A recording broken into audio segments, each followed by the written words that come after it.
அனைவருக்கும் வணக்கம். கேது பகவானின் காரகத்தை உங்களை இந்த வீடியோவில் பார்க்கலாம். பொதுவாக கேது மோட்சம், துறவரம், கூர்மை, ஞானம், கடந்த கால கர்மங்களை குறிக்கிற ஒரு சாய கிரகம், அதாவது நிழல் கிரகம்னு நம்ம சொல்லலாம்.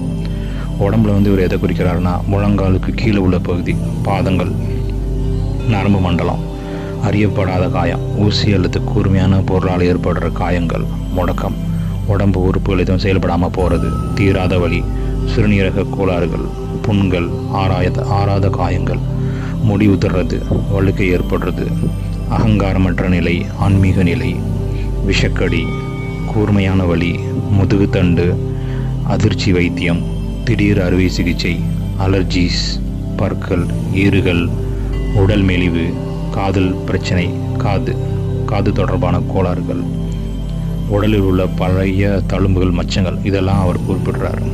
உயிர் சம்பந்தப்பட்ட உறவுகள்லாம் அவர் பாட்டனார், தந்தை வழி பாட்டனாரை குறிக்கிறாரு.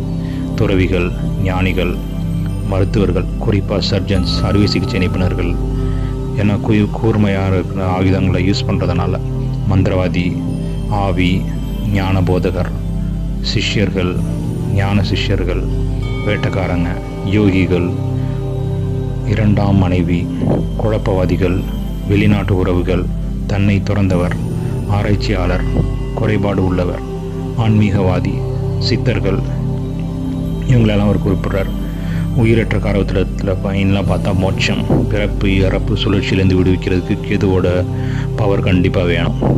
அடுத்தது ஆன்மீக வளர்ச்சி, ஞானம், தத்துவம், கூர்மையான ஆயுதங்கள், கர்ம வினை, முந்தைய ஜென்மங்களின் விளைவுகள், தனிமை, கோயில், புனித இடங்கள், தொலைபேசி, தந்தி, நீண்ட தூர தொடர்பு சாதனங்கள், மறைக்கப்பட்ட செல்வங்கள், இந்த புதையெல்லாம் சொல்கிறாங்க இல்லையா, அது எதிர்பாராத அதிர்ஷ்டம் அல்லது துரதிர்ஷ்டம், திடீர்னு நடைபெற்ற ஒரு விபத்துக்கள், பழைய விஷயங்கள், கடந்த கால நிகழ்வுகள், பாரம்பரியம், பழைய வீடு, இடம், யோக பயிற்சி, தியானத்துக்கு உபயோகப்படும் பொருட்கள், சுயநலமின்மை, எனது என்ற பற்று இல்லாத ஒரு நிலை, ஞான புத்தகங்கள், விசித்திரமான சடங்குகள், வழக்கத்துக்கு மாறான புதிய முறைகள், சாம்பல் நிறம், பழுப்பு நிறம், அகழி, பாலைவனம், யாருமில்லாத வறண்ட நிலப்பரப்பு, நுண்ணிய வேலை, மிக துல்லியமான சின்ன சின்ன வேலைகள், அமானுஷ விஷயங்கள், அதாவது பில்லி சூனியம் போன்ற அமானுஷ சக்திகளை குறிப்பிடுவதையும் இவர் தான்.